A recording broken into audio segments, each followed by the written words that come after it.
The action continued in the 2025 Race Motorsports Club's National Slalom Series as competitors tackled the 8th leg at Robinson Star Mills, Pampanga, testing their skills and machines to the limit.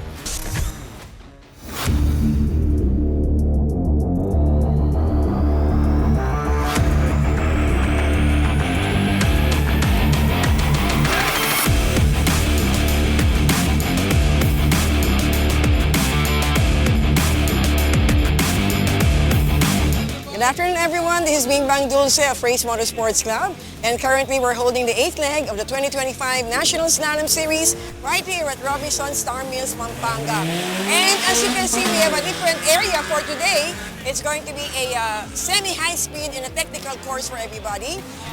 Last time, we've been using the multi-chicanes, here multi-lanes of the parking lot. But today we have a straight course with a different track for today for them to practice for the technical skills.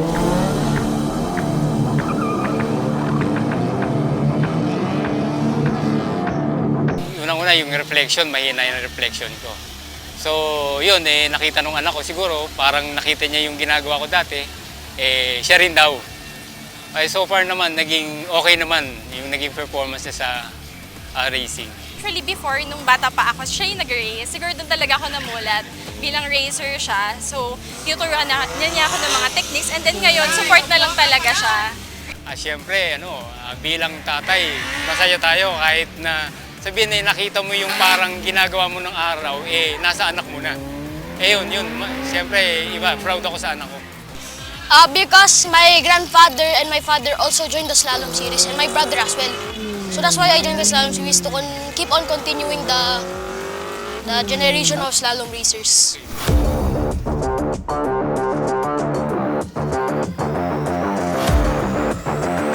Nung time na tumatakbo ko, minsan nagpa-practice ako, kasama ko siya sa baba, sa tabi ko. So naka-seatbelt na siya, nakikita niya yung dinadaanan ko. Yun, parang siguro hanggang paglaki niya, natandaan niya yun. Hindi kasi ako sanay sa mga high speed. Kasi meron tayong stretch and then biglang 180, 540, 360. Pero mas challenging for me kasi hindi ako gano'n sanay sa shifting and downshift. So, pero masaya kasi at least natututunan ko siya kung paano ko siya ipapasok ng tamang timing. And then yung tamang pasok sa 540, 360 kasi doon kami nagkakatalo. Actually, sa stretch pare-parehas tayo Pagdating sa pag-ikot, yun talaga yung kailangan namin ayusin. Kasi pag nagkamali ka ng ikot, malaking kasi yun madaming seconds na masisira or mauubos. Sayang naman sa time natin. Yes, there was some challenges like the chicane and the other stuff like the streets because the car's too slow. It's getting harder because there's no more oil in the engine. It's drying out.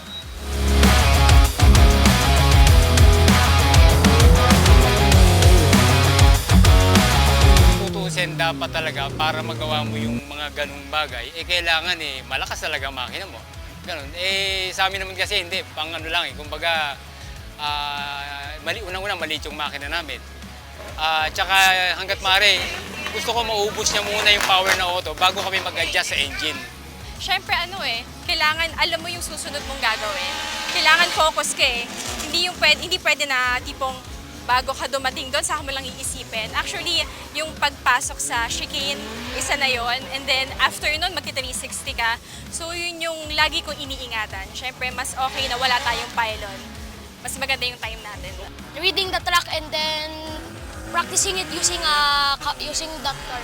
For me, yung slalom kasi hindi lang siya race, hindi lang siya parang competition. Parang family kasi kami dito, nag-enjoy kami. Actually, kami ng dati ko, bonding na namin to. Parang sa amin, family day. And then, ang dami nating family na dito na hindi lang natin nakakasama sa slalom, pati sa labas. Like, meron kami mga bonding din kahit paano.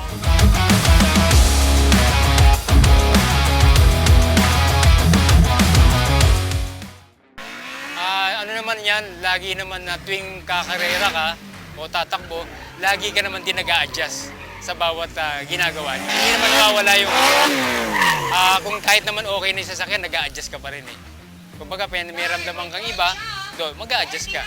Ganun lang naman ang Para at least alam nila, kapag katangkad nila, alam na nila kung paano mag-drive ng mabuti. Of course, thank you kay Tita Bing, sa buong Slalom family. Thank you kasi nagkaroon tayo ng gantong sama-sama.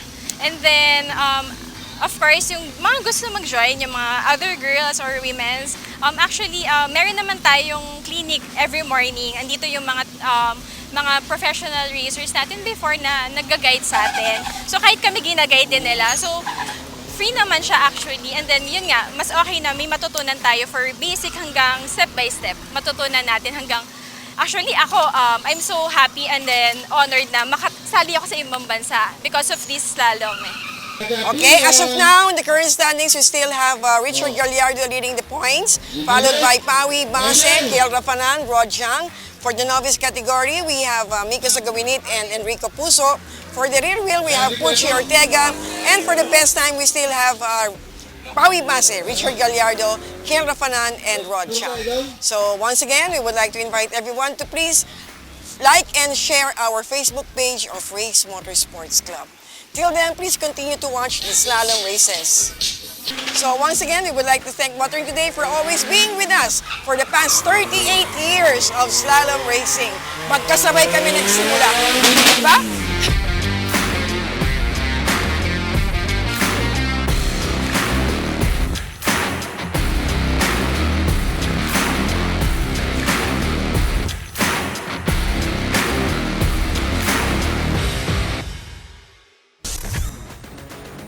As the dust settled on this leg, the championship battle intensified.